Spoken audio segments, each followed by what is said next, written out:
Hey guys, Pitch here, welcome to the channel. Today's video is going to be directed towards new players. Path of Exile at the moment seems to be on the rise league upon league, attracting more and more new players to the league, and I want this video to be a tutorial on one certain thing, and I may do others as well, depending on how well this one goes. So if you do like the video, please take the time to like it, subscribe to the channel. Today's video is going to be all around the currency tab. So as you play through Path of Exile, as you progress, you're going to gradually start filling up all of these boxes with loads of different types of currency.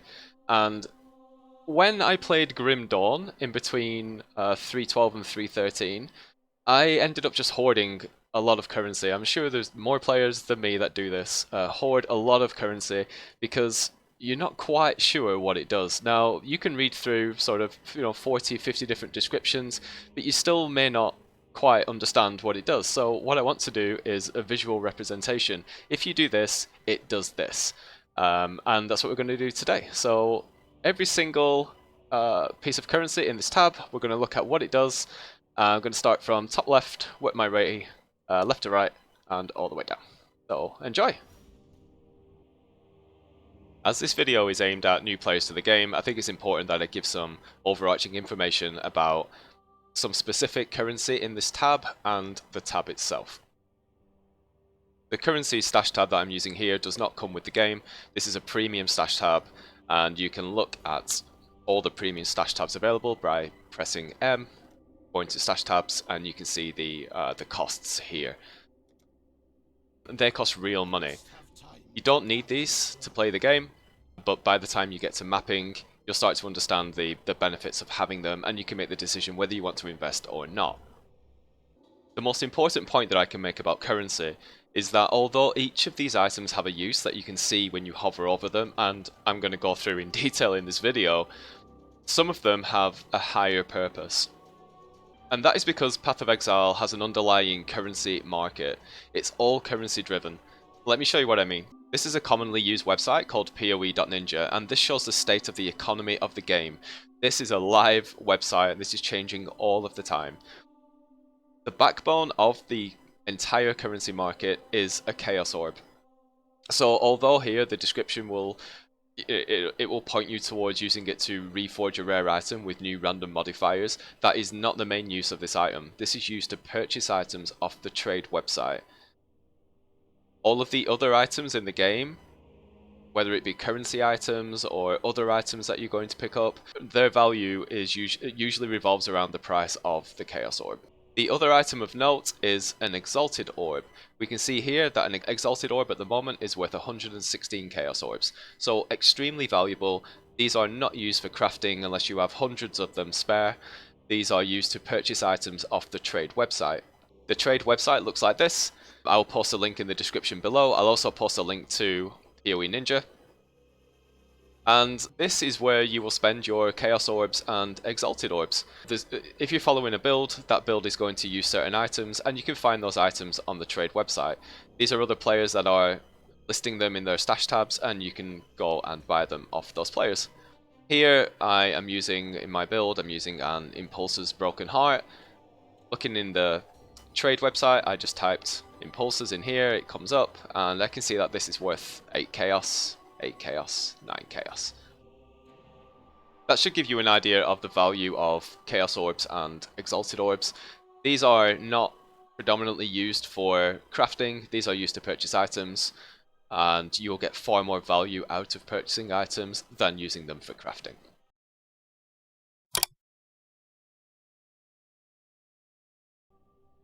Scrolls of Wisdom are the absolute basic currency that you'll come across during the game. You'll start picking these up at the very beginning, and what they are used for is to identify items. What that means is you can pick up different tiers of items. You can pick up white items, which are normal, blue items, which are magic, yellow items, which are rare, and unique items, which are like orangey colors. And you'll notice the white ones are already identified, and the blue and yellow ones, you'll see at the bottom it says unidentified. So you can't see what the hidden mods are on these.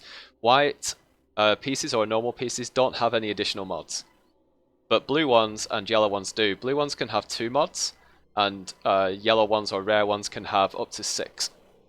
So let's see what happens. There we go. And there we go. So we can see all the mods that are actually on that item, but we need to use a scroll of wisdom to do so.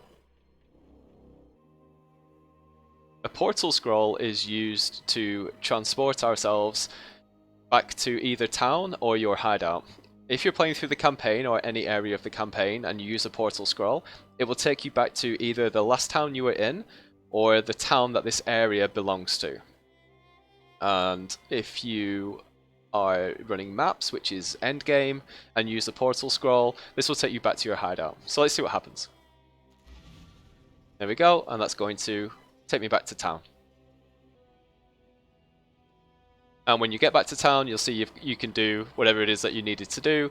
You can teleport anywhere you want. This portal will stay here and can be used once to go back to where you used your portal scroll. And you'll see now it's disappeared. Okay, so all the items here in the top right are to do with quality. This one here, the blacksmith's whetstone, that improves the quality of a weapon. So here we have a weapon. And if I use the blacksmith's whetstone on this weapon, you'll see at the top, quality plus 2%. And you'll also notice that as I improve the quality, it improves the physical damage on this. And if that wasn't physical damage, if that was cold damage or lightning damage, whatever, it would also improve that. And you can take that up to 20%. The next item is an armorer's scrap, and this improves the quality of an armor. You can probably guess what this does. So here we have a pair of boots with no quality, and if I use the armorer's scrap, 5%, 10%, 15%. You may have noticed a difference there. So every time I used an armorer's scrap on this white item, it went up by 5%. But every time I used a blacksmith's whetstone on this weapon, it only went up by 2%. That's due to the rarity of the item. So whether this was a weapon or a piece of armor, because it was white, it would go up by 5% each time. Anything that's blue, it will go up by 2% each time. Anything that is yellow or rare, that will go up only 1%, so you'd have to use 20 of those quality items to get this up to 20%. The same goes for unique items as well. Okay, glassblower's bauble. This improves the quality of a flask, so same deal here. I have a white flask, and if I use a glassblower's bauble, I need to be careful saying that, then you'll see quality goes up by 5%, and then the next one to 10%. You can take that to 20 as well. The gem cutter's prism is used to improve the quality of a gem. Gems are all of these gems that go into your gear, which are the skills that you actually use to play the game. You'll pick up loads and loads of these, and it improves the quality of them. So you can see here, this is a level 16 gem at the top, and underneath that it says quality 10%. If you press Alt on a gem, it actually tells you what the quality does. So as you improve the quality, it will improve the statistic at the bottom where it says additional effects from quality. So generally it's a really good idea to get your quality to 20% on all of your gems. And to do that, we can use a gem cutter's prism. You see 11%, 12%, and you can take this up to 20%. The last item on the top row here is used to improve the quality of maps. Maps are your end game, so once you finish the campaign you get access to mapping. And you'll start picking these up towards the end of the campaign. You start picking some white ones up here like this. So let's take this arcade map here, and you'll see 0 quality again, so same deal as the previous ones. We take some chisels, and 5%, 10%, and you can take these up to 20% as well.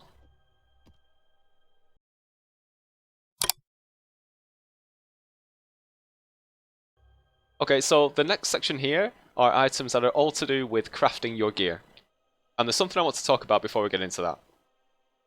So here is an item, and all of the writing in blue at the bottom, those are the mods associated with this item. If I press Alt on this item, you'll see that the very top mod is called an implicit modifier. That one is separate to the rest. So below that you've got 3 prefix modifiers, and below that you've got 2 suffix modifiers. You can have 3 of each, so you can have 3 prefixes and 3 suffixes. All of these mods are also known as affixes, so any of these mods, including the implicit, could be, someone could be talking about them. If someone says an affix, it just means a mod. If somebody says an implicit, it means the very top mod, which is in its own little section. You can see there's a line above it, a line below it. That's the implicit. And if they say explicit, it means anything below that line, so all of the 5 mods at the bottom. So this one has an implicit of 30% increased global critical strike chance. This one here has an implicit of 40 life gained for each enemy hit. This one doesn't have an implicit. This one doesn't have an implicit. And this has got an implicit of plus 25 to dexterity and intelligence. So just to explain that, because we probably are going to talk about prefixes and suffixes going forward. And implicits. Okay, so to better showcase what some of these items do, I'm going to be using the Path of Exile emulator. I will link this in the description below, so you can load that up, and you can play about with the currency in there yourself, and you can test out what each of it does in more detail if you want to do so. So really here I'm just simulating what's going on in my currency tab, but this allows me to have more goals at it so I can show you in more detail. That's why I'm doing this. The Orb of Transmutation upgrades a normal item to a magic item. As we spoke about before, a normal item is a white item, a magic item is a blue item which can have up to 2 mods on it, and a yellow item, or a rare item, can have up to 6 mods on it. So here we have a white item that we've picked up. It does have an affix, it does have an implicit, which is nice, but no other mods. So we can use an Orb of Transmutation, and that upgrades it to magic, so it upgrades it to blue, and it's given us 2 mods. 1 prefix and 1 suffix. Which is cool, because when you do the transmutation, you can also only get 1. So if I undo that, oh, it gave us 2 again. 2 again. 1. So that can happen. You can get 1 or you can get 2, but 2 is the maximum that you can get. The next item is an Orb of Alteration, and this allows you to re-roll the mods on a magic item. So on here, on the blue item, magic, we can use the Alteration Orb, and watch what happens to the mods here. So as we just use them over and over again, it's just going to keep rolling different mods on this item. It ignores completely the implicit, as I said earlier, that is separate to the explicits. So that's what Alteration Orbs do. The next one is an Orb of Annulment. Now these are rare. They're not particularly expensive, but they're rare. And these are used for more meta crafting or endgame crafting. What these are used for is to remove 1 random modifier on an item. So if you have a rare item with 6 mods on it, then it will remove just 1 of 6, any 1 of 6. So if we look back at what I've got here there's 5 mods on this. It could remove any 1 of those 5. There's no way to weight it. So on this item we only have 2 mods, so if I use an annulment, it just got rid of 1 of them. For new players, you do not have to worry about these until way later in the game. Potentially you'll never use one in the entire league. Okay, the next item here is an Orb of Chance. It says upgrades a normal item to a random rarity. So here are the different rarities. As we've been through, we have normal, we have magic, we have rare, and we have unique. So it upgrades a normal item to a random rarity. So if we use one on these normal boots, that could change to either magic, rare, or even a unique pair of boots. It changed it to magic.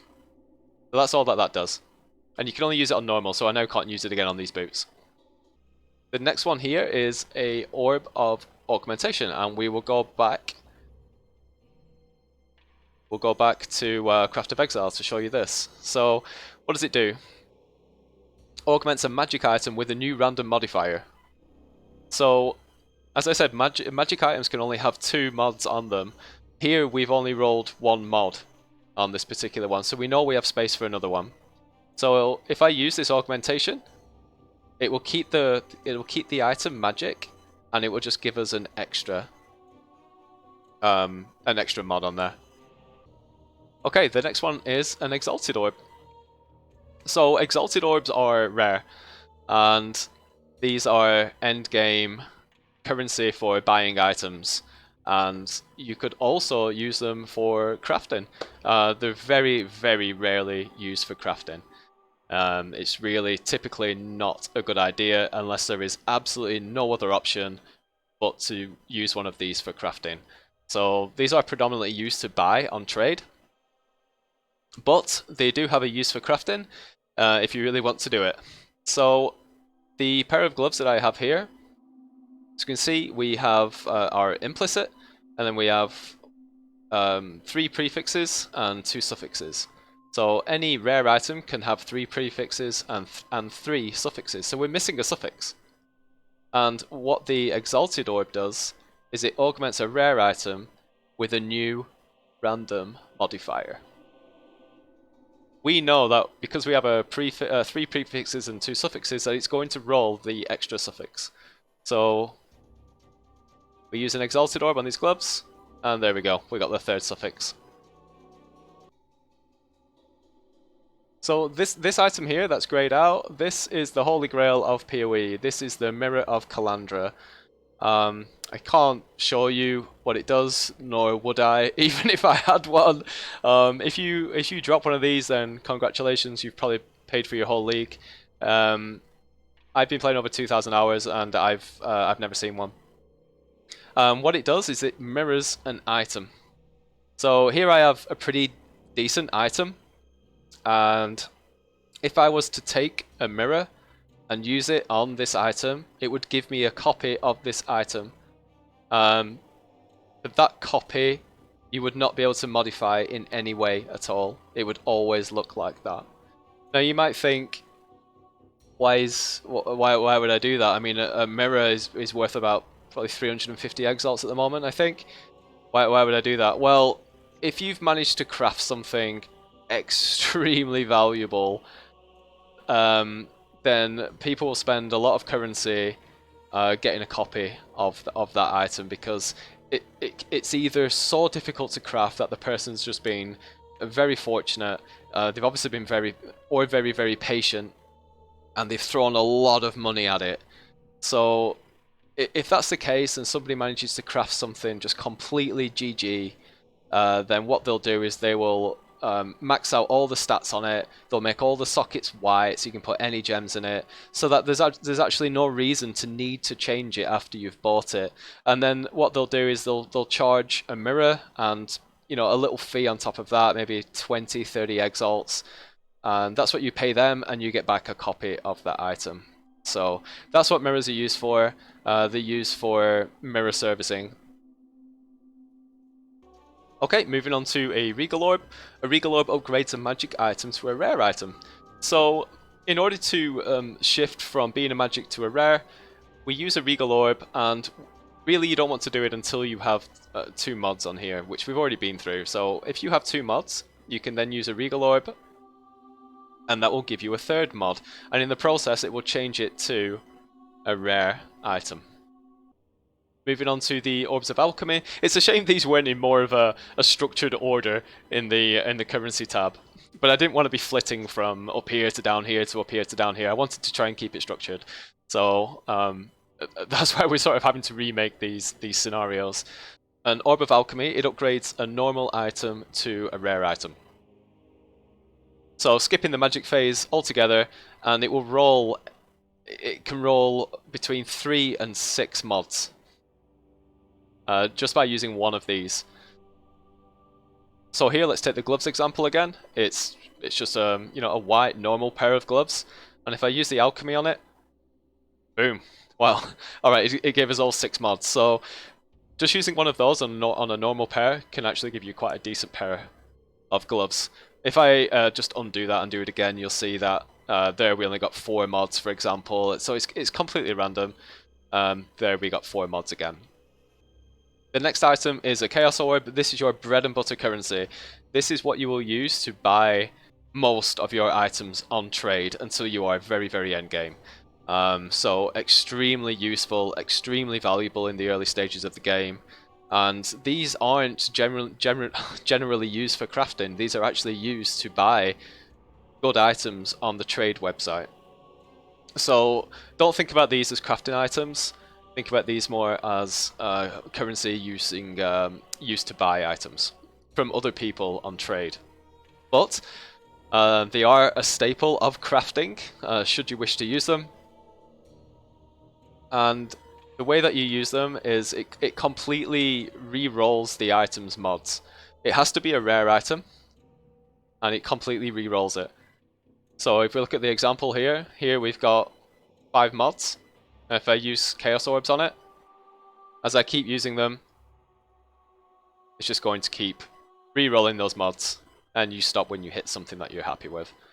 But yeah, as I say, these are extremely valuable in the early game. I do not recommend doing this until you have a lot of them that you are willing to lose.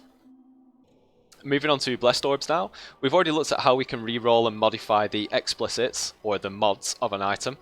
But what we haven't looked at is how to modify the implicits.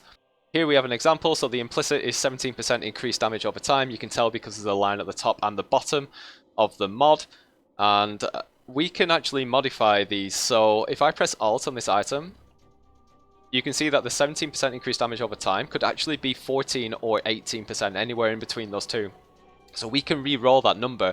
It won't change the implicit itself, so it will always stay increased damage over time. All we're doing is re-rolling the value. So if you rolled if you picked it up and it was 14%, you could re-roll that with the Blessed Orb and try and get the 18%, so make quite a big difference.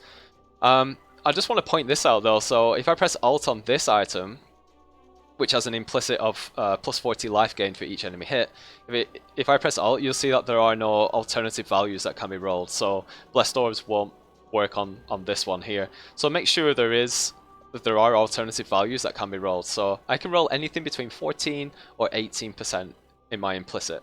Let's give it a try. It went down to 16. 18. There we go.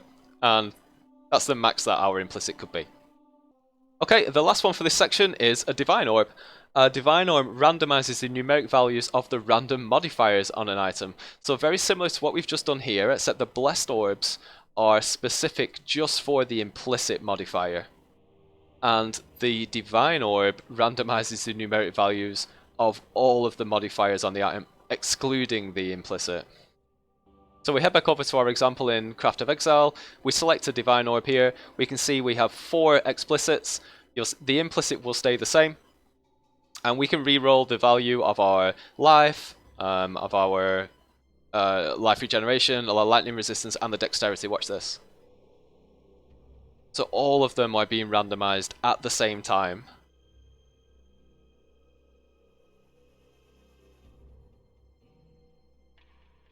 So these could be very useful if you're trying to min-max an item. But it can get very expensive.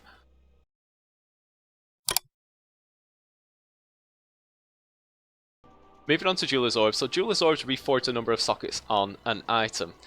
Sockets on an item present you with slots that you can put gems into, skill gems. And generally, the more that are linked together, the more powerful it makes them. So how it would usually be structured is that you would have an active skill gem, so let's say lightning bolt, and then you would attach support gems to that lightning bolt to make the lightning bolt more powerful. But that's not for this video. I'm just going to explain what the Jeweler's Orb does. So different items in POE can have different number of maximum sockets. Across the entirety of your weapons, you can have 6 sockets. If you're using single-handed weapons, like I have here, I have 2 different single-handed weapons. They can only have 3 each maximum. You see, this one's only got 2, but it could have 3. This one's got 3. If you're using a 2-handed weapon, like this maul here, this can have 6 sockets. And that's the maximum that you can have on anything in the game. So this could have 6 sockets. But you wouldn't be able to use anything in your second item slot. The only exception to that is a bow. So if you use the bow, you can actually put that in here. Oh, I can't actually equip it, but you could use the bow in here, and you could also accompany that with a quiver in your in the second item here. But a quiver does not have any sockets, so still you've got 6 sockets across both of your weapons. The helmet, the gloves, and the boots can all have 4 sockets maximum, and the chest piece can have 6 sockets maximum. If we take this example here, we've got a pair of gloves, and there's only 2 sockets on it. If I use the jeweler's orb on there, you'll see it's giving me 3.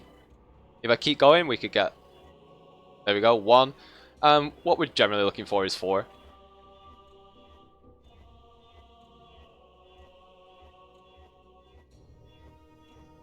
Being extremely lucky here, as you can tell. There we go. So we hit 4 sockets. Okay, one very important thing that I want to go through before we move off gem sockets and linking them is this item, or this very important table here. So I think in my first league I made this mistake. I don't want you guys to make this mistake.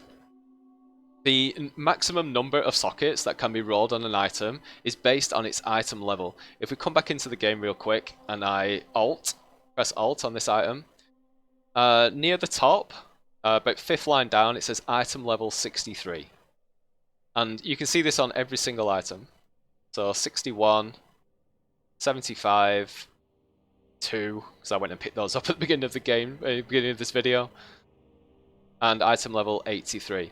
So if you see something on trade that is going for extremely cheap, make sure the item level falls in line with how many sockets and links you are trying to get. Just to bring this table back up here, if somebody was selling like a really good say unique for like half the price of everybody else, the item level is probably less than 50, because you will never be able to 6-link that item. So just bear that in mind.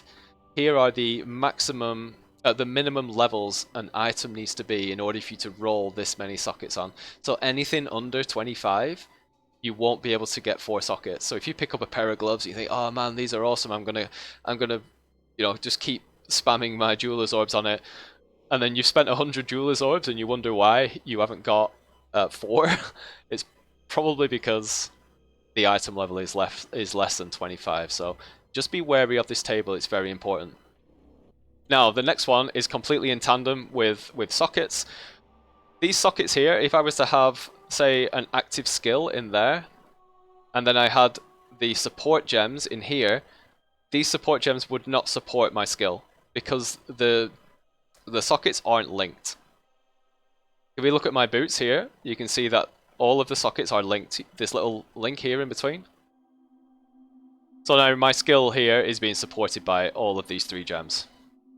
So in order to link them together, we use the Orb of Fusing. So it reforges the links between sockets. And again, it's random. It generally doesn't take too many to get this done.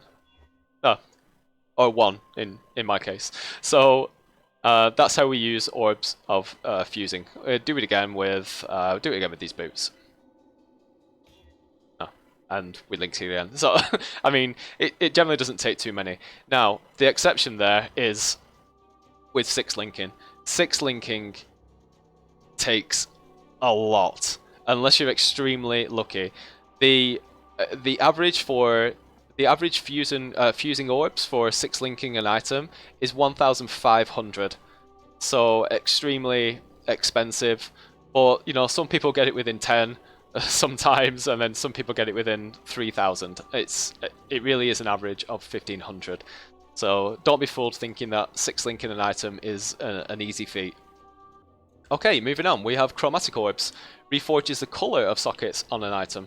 So gems come in all different colors. So here, it depends what build you're building or what build guide you're following. But essentially, they will use different colored gems across the build. So you're going to come across green gems, blue gems, and red gems.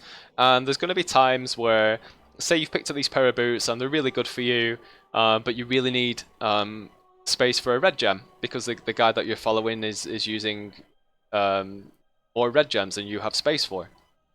So you want to re-roll the colors of these. And to do that, we use a chromatic. We don't want 3 greens on here, we need at least 1 red. And we hit 3 reds. And before we move off this, the reason why I hit 3 reds is because of the base of the item. So this is quite important. If you are playing a build that predominantly uses blue gems, then you're going to really want to be focusing on items that are energy shield based. Am I using any here? No, but let's find one.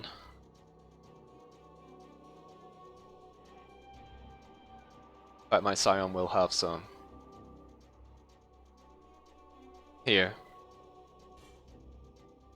So at the very top, just under quality, we can see that it says energy shield, 118. It doesn't say anything else, it just says energy shield. That means this is more likely to roll blue sockets than any other color. If we look at these boots that I just rolled 3 reds on with 1 chromatic, it's because at the top, this is armor based, and armor is more suited towards red gems. Green gems are more suited to items like this. So this pair of boots that I've got here, evasion rating 264 at the top. Evasion rating equals green gems, armor equals red gems, energy shield equals blue gems. So typically, you know, if you were trying to mimic these boots to get 3 blues and 1 green on an evasion rating, it's going to take you a lot of chromatics. So just be wary of that. Okay, next up. Next up, I actually don't have any of these. So we're going to use the Path of Exile again, just to show how these work. Here we have the same pair of gloves that we have been using. We have 1 prefix and we have 3 suffixes. So we have no spare suffix slots. You can only have 3 prefixes and 3 suffixes max. So here we have 3 suffixes, so we have room for 2 prefixes. Now, as you move into endgame mapping, you'll start coming across some endgame bosses called Conquerors. Conquerors are your ticket to Cyrus, which is the endgame boss. And sometimes they will drop these orbs. These orbs work the same way. They're called Conqueror's Exalted Orbs. And they work the same way as the Exalted Orb that we went through earlier. Basically, they will just add 1 random modifier to your existing item as long as there's space for a modifier. The difference here is that there's an Exalted Orb for each of the different 4 Conquerors. And you'll see them here. So we have a Crusader Exalted Orb, a Hunter Exalted Orb, a Redeemer Exalted Orb, and a Warlord Exalted Orb. And because we have filled our suffixes, we only have prefixes available. If I look at the prefixes that are available for, say, Crusader, which is one of them, when I slam this Exalt onto this item, it's going to give me one of these, guaranteed. But there's no way of telling which one it's going to give us. So it's a complete gamble. So here we're looking at Crusader prefixes. It can roll any one of those. I take the Crusader Exalt, and that's it. So it gave us 21% of physical damage converted to cold, which is this one here. It's the same thing with the other ones. So if I undo that, and we go to look at a Hunter one instead, so I want to look at the Hunter modifiers, it could give me any one of these. So Hunter, Slam, and it gave us chance to unnerve enemies, which is this one right here. Obviously in the real world, you can't just press undo. So crafting very specific items can get very expensive very quickly. And it works exactly the same way for the Redeemer and the Warlord Exalted Orbs as well. You can just come onto the Path of Exile website here, and you can look up the Warlord mods or the Redeemer mods, and these are the ones that you could get on this item. If we had an open suffix as well as a prefix, so if I just quickly chaos roll, if I just re-roll this item with a chaos orb, there, So now we've got one open prefix, because we only have two prefixes, and we have one open suffix, because we only have two suffixes. So now that changes the game, because now when I slam this Crusader Exalt on this item, it could give me a prefix or a suffix. So not only could it give me any one of these mods in the prefix pool, but it could also give me any of the mods in the Crusader suffix pool. And it's just pure luck. Boom. Gave us a prefix that time. So that's the deal with these four items here. These are Conqueror exclusive. You can also get them dropped from Cyrus, and they are used for very, very endgame crafting. Orb of Horizon reforges a map item as another of a higher tier. So we're into end game stuff now. We're into mapping. We only touched on it briefly earlier when we were looking at chisels. And if we take a map here, and we have a tier 15 map, let's take Crimson Temple. Identify it because it was unidentified, and then we take this Harbinger Orb here, reforges a map item as another of a higher tier. So it's a tier 15 map, as it says at the top. I used a Harbinger Orb on it, and it became a tier 16. These can be useful as you're progressing. Perhaps you are sort of stuck on tier 10 maps, and you're really struggling to get your tier 11. This can come in handy in certain situations. But that's what the Harbinger Orb does. Now the Orb of Horizons reforges the map as another of the same tier. So perhaps there's sort of 3 or 4 maps in an area that just haven't dropped for you, no matter how many times you've been running the area. You can try and roll that map by just using Orbs of Horizon. If I use that on here, you'll see this is a Necropolis map. And now it's a pit map. Now it's Necropolis. And so on and so forth. So these can be useful as you're trying to build up your Atlas completion, but after that they don't really serve much purpose. Okay, the next one here is an Orb of Scouring, and this removes all the modifiers on an item. So this is kind of a big deal. If you're trying to craft an endgame item, then they can be used quite a bit, but most of the time not so much. They are mainly used for re-rolling maps.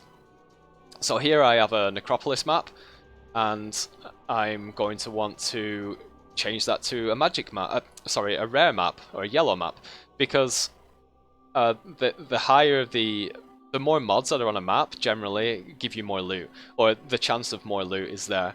So if I use an alchemy, and let's remind ourselves, so it upgrades a normal item to a rare item. This is a normal item because it's white.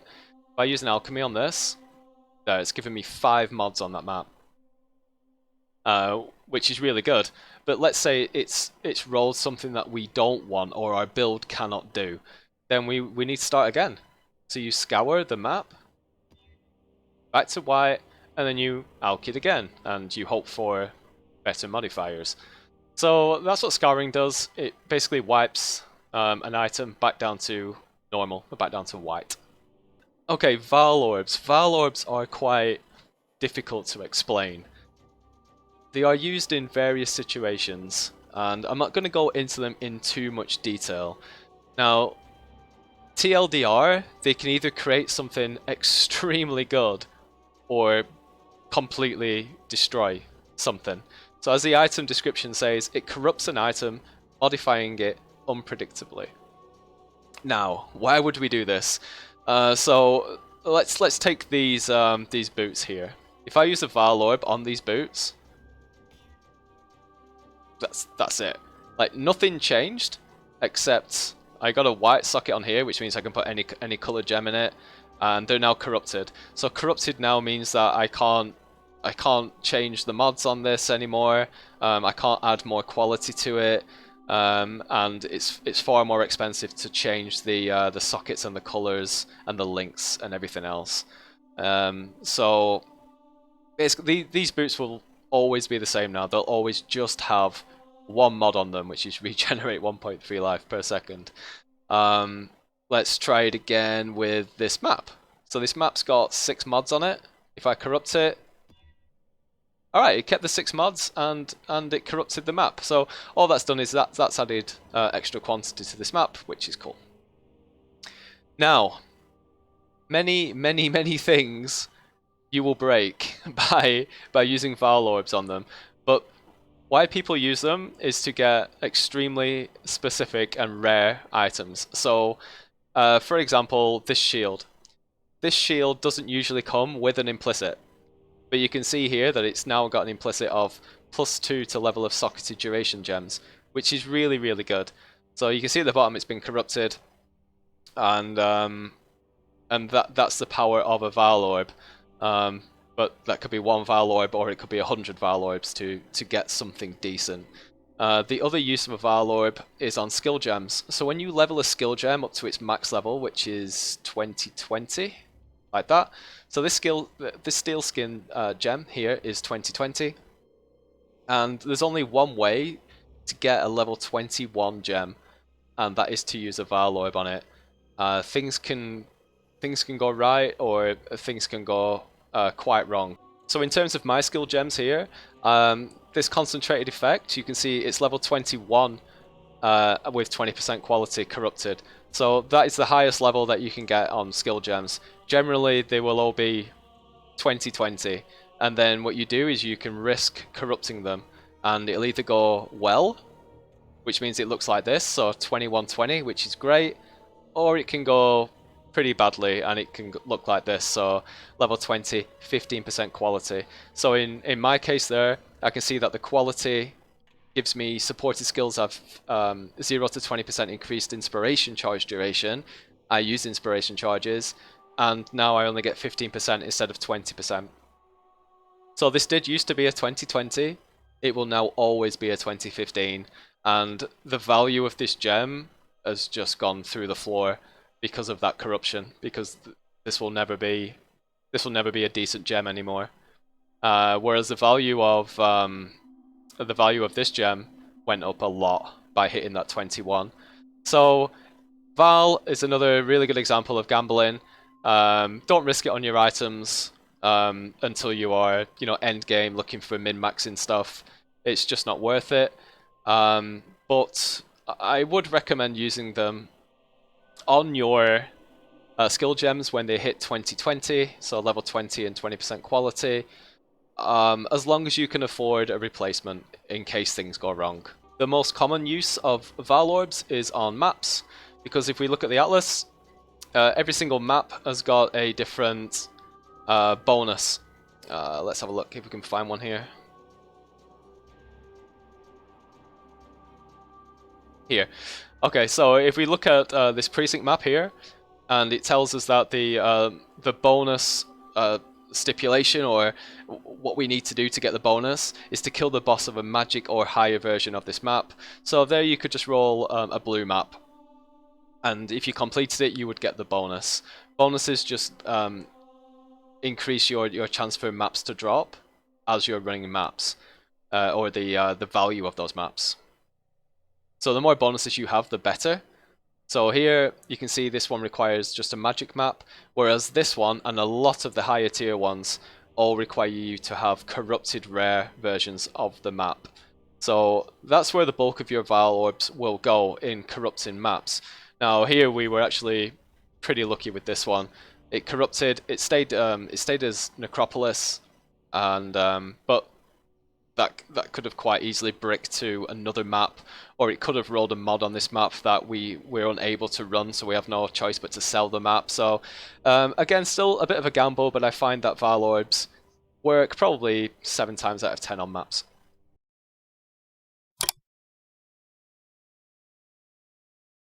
Ancient Orbs are quite a rare thing as well. They're usually pretty valuable in a league. The reason for that is there's a chance to use an Ancient Orb on belts to get the Headhunter under certain situations, which I'm not going to go into. This is not the video for that. But essentially, they reforge a unique item as another of the same class.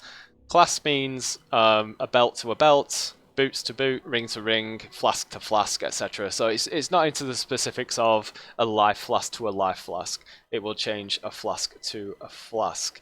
Here we're going to use it on this belt,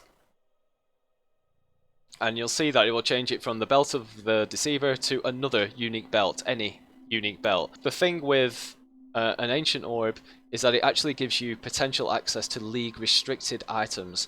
So items that have sort of been and gone in certain leagues, and usually you would have to do those certain league mechanics in the game to have access to those items, whereas an Ancient Orb could roll any of those items. So there it changed it from Belt of the Deceiver to a Prism Weave. Orbs of Binding. So these are useful in the early game. Upgrades a normal item to rare with up to 4 link sockets. So back to what we were saying about maximum number of allowed sockets. If there are 4 sockets allowed on the item, based on their item level that we went over earlier, then it will do just that, and it's a great way to get 4 links early on. So this claw here, as we spoke about before, so single-handed weapons can only have 3 sockets, and what this will do in just one click is it will not work because it needs to be a normal item. As it says in the description, upgrades a normal item. So here we have a normal one-handed weapon, and if I use the Orb of Binding on it, there, instantly 3 sockets, 3 links, done. I actually can't use it on these boots now because we corrupted them. Let me find another pair of boots. Okay, so here we have a pair of boots. Check the item level 79, that's fine. And then we use the Orb of Binding on these boots, and that's not going to work because the boots need to be normal, as it says in the description. So upgrades normal item to rare. So what we need to do is we need to scour it back to normal. There we go. And then we can use the Orb of Binding on there, and instantly we have 4 sockets all linked together, and these are really powerful early game, so look out for these. The Engineer's Orb is something that's quite unique in terms of the way that it works. Whilst running through the game, you're going to encounter lots of different types of strongboxes, and you can actually use your currency on these strongboxes. So here we have a blue unidentified, so a magic unidentified strongbox. I can actually use my Scroll of Wisdom on the strongbox to identify it, and then you can use an Engineer's Orb to improve the quality. Just like you can improve the quality on a piece of armor or a map, you can actually use one of these and it improves the quality of the strongbox. Sextants are items that you will use while you are mapping. There's a 4th one here. I don't have one of them, but this is an elevated sextant, so it's just a better version of the awakened one. So simple ones, then prime ones, then awakened ones, and then elevated ones here. But they all essentially do the same thing. You just get better mods the higher the tier of the sextant. And what they do is, if we just take a pile here and open up our atlas, this is endgame. This is what mapping looks like. These are all maps. All of these circles are maps. And once you start to kill the Conquerors and kill Cyrus, you'll gain access to these Watchstones. These Watchstones influence the Awaken level of your entire Atlas, and the higher the Awakener level, the higher the bonuses are, you know, the quantity of items that are dropping, etc, etc. And you can actually, like, say you want to just target farm a certain area. A popular one would be Valdor's Rest. A lot of people like to just run Valdor's Rest over and over and over again for certain reasons. So while they're going to be running a load of maps in this area, they want to actually make these maps even juicier. And to do that, they use sextants. So here we're going to use a sextant, and we use it on the Watchstone itself. So here I have 4 Watchstones. Use it on here, and you'll see there that it actually adds mods to that Watchstone, but it only gives you a certain amount of uses. And you can add a sextant to each of the Watchstones, and that will juice up all of the maps globally that you run in Valdor's Rest. So that's what sextants are used for. So this item here that's grayed out, this is the Holy Grail of PoE. This is the Mirror of Calandra. I can't show you what it does, nor would I, even if I had one. If you drop one of these, then congratulations, you've probably paid for your whole league. I've been playing over 2,000 hours and I've never seen one. What it does is it mirrors an item. So here I have a pretty decent item, and if I was to take a mirror and use it on this item, it would give me a copy of this item.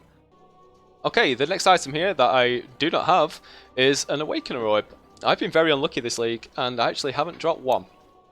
And but we're still going to talk about it. I can't show you in Path of Exile exactly what it does. All I can do is explain what it does. So what does an Awakener Orb do? Well, it combines the modifiers of two influenced items into one item. It's not as complicated as it sounds. It's quite a simple process. So I've got two items here. We haven't touched on these. I mean, these are rare items, but they are influenced. You can tell by the little markers in the top left and top right. This one specifically is a Crusader item, and this one is a Redeemer item. I know that because I've been playing a while, and you'll soon get to know that. And that's just the little symbols in the top left and top right. If I look at this ring here, you can see different symbols in the top left and top right. Whereas a normal item, there's nothing in the top left and top right. So these are influenced items that will start dropping from maps as you progress through the game. And if I press Alt on this item, and I look through the names of the mod, you'll see the top one is called Redeemers. It says prefix modifier Redeemers. And none of the other ones say that. So this is a candidate for Awakener Orbing. This one here, if we look through the mods again, you'll see just the top one again by coincidence. Prefix modifier Crusaders Tier 1. This is another candidate. And what an Awakener Orb does, let's pretend that this is an Awakener Orb for now. What this does is if I right click on the Awakener Orb and then left click on the donor item, and then I left click on the host item, it will transfer the influence mod off this item onto this item and then re-roll this item. But it will keep the influenced mods. So that's the important part. So here, if I was to do that, if we look at this ring here, the Crusaders mod at the top, life gained for each enemy hit by your spells. And if I look at this one, the Redeemer mod, increased projectile attack damage. Those two will be kept, and then the item will be re-rolled. So that's what an Awakener Orb does, and it's a way to craft very powerful gear at the end of the game. Now, the reason that I was clear to point out that these are candidates is that if you had two Redeemer mods on this ring, for example, the Awakener Orb will only keep one. So it will, if I had two on here and I transferred this onto this, it would still only keep this Crusader mod and one of the Redeemer mods. It would still re-roll the item. So you know, it's not like I can have 3 Crusader prefixes on here and 3 Redeemer suffixes on here and an Awakener Slammer. It doesn't work like that. You can only take one from each. So in order for you to be certain of what you're going to get, you need to have just the mod that you're looking for on each of the items. And it will re-roll the other mods. The next item here that I also don't have is a Maven Orb. Maven was introduced in 3.13. It's a new endgame boss, and she drops a Maven Orb sometimes. And this is used for, again, endgame crafting. I don't have any, so I can't show you here, but I can show you in the Path of Exile. Let's look at the description of the Maven Orb. Removes one influence modifier from an item with at least 2 influence modifiers, and upgrades another influence modifier. I don't think that's worded particularly well, but we'll go through what it does now. Here is our pair of gloves. These are not influence gloves, as you can see here. These little icons are blank. So this is just a regular pair of gloves. And what I'm going to do is I'm going to pretend that these are influenced. So I'm going to look at we have an open prefix and an open suffix. I'm just going to add a prefix here for from a Crusader.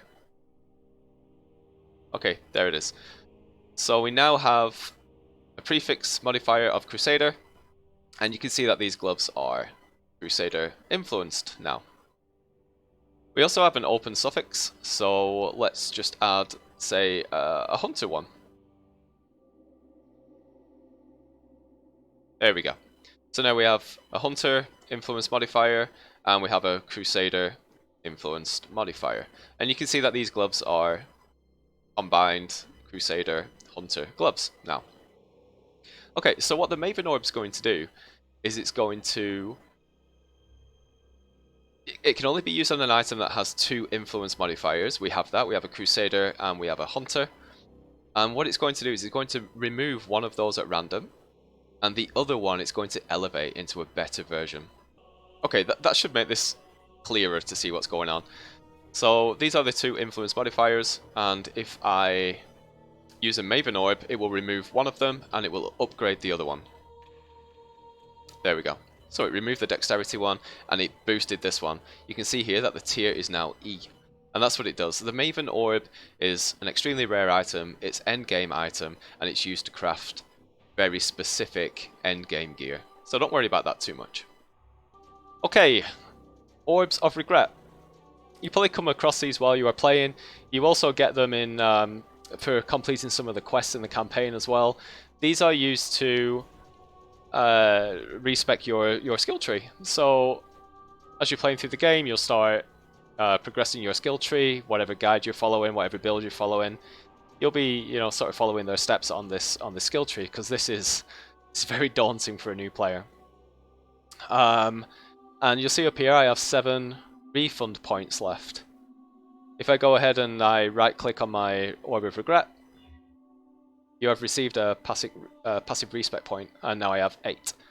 What we use that for is respecing. So if I, for example, if I refund passive and I click on this, apply, that's now gone. So I have 1 point left to spend now. So now I can just spec that back in, apply points, done. And I'm back to 7 points available. So that's what Orbs of Regret are for. They're generally used for a lot of builds. You will take it in one direction in order for you to get to sort of a safe spot where you can farm currency. But then with that currency, you're looking to take that build in another direction, and that's going to cost you a lot of regret points to, you know, change the tree maybe from all of this on the right hand side here. You're going to shift that all the way over to the left, or maybe all the way down here. So it can cost a lot of regrets to change your build from sort of, you know, starter build over to end game. Okay, the end is in sight. Orb of Unmaking. Again, this was added with the Maven update in 3.13, and this is all to do with the new Atlas passive trees. So as you've got a passive tree for your build, in 3.13 they actually added little small passive trees for the Atlas. Here is the Atlas, and you can see we've got 8 distinct regions here, each with their own citadel, and the citadels contain 4 watchstones. In the center here, we actually have little passive trees, and you can upgrade these, and it just juices up the areas in certain ways. And the Orbs of Unmaking, similar to the Orbs of Regret, if you just right click on them, it gives you a respec point, and then you can use the respec points to change these passive trees on your Atlas. Piranda's coins. These are used for a very rare NPC that can just appear in certain places throughout the game. You'll know when he does appear because an exclamation mark appears over his head. It actually shows on the map, mini map as well. He's called Kadiro Pirandas, and you speak to the guy. He basically offers you an item, and that item has a value, and the value is in Pirandas coins. So you either choose whether you want to buy that off him. I mean, it could be a mirror, which it could be, or it just could be a blue pair of boots. It's completely random. If you like the item, come back to your hideout, grab some Pirandas coins, and go back in and buy it. And if you don't, just leave them alone. That's it. Silver coins are used to take on prophecies, and Navali is your prophecy lady. If we look at the prophecies that we currently have going, we don't have any. I just don't bother with prophecies personally. But as you're going through the campaign, they can be quite useful, and there also are a few valuable ones out there, but they're extremely rare. Okay, so we look in my stash here, we see I have 419 silver coins. If I go to Navali and I click Seek Prophecy, it's now giving me a prophecy at random out of the pool. You will find Ironheart and complete his mission.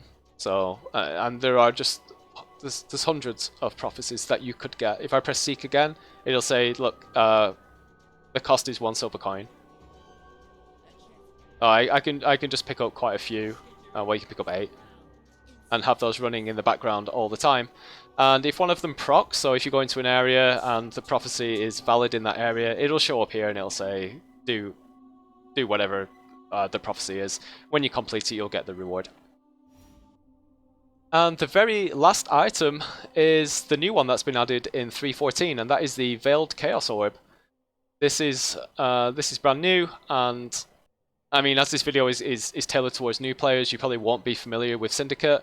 Syndicate is based around this NPC here in my hideout called Jun. And throughout, when you're doing the campaign and when you're doing maps, you'll bump into Jun from now and again, and you'll start to pick up veiled items. I'm not gonna have an example, am I?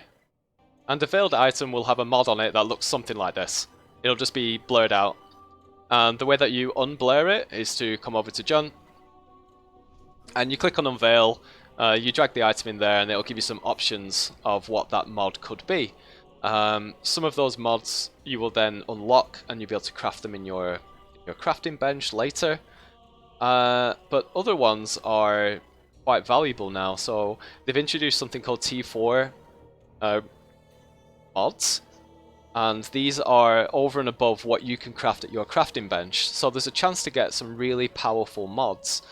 And what the Veiled Chaos Orb does, if we just bring up Path of Exile again, is it does the same as a Chaos Orb, so it will completely re-roll the item, but it will add one Veiled mod onto the item. So here's a Veiled Chaos Orb. Put it on this item, and there we go. So it's re-rolled the item completely, but it's given us access to a veiled mod. And then you would go to Jun, and you would unveil the item, and it will give you an option of what you want it to be. You pick the one that's most powerful for you, and that's how the veiled chaos orbs work. So again, end game crafting. You don't need to worry about those early days, and extremely rare. I think I've only seen 3 this entire league. Oh, yeah.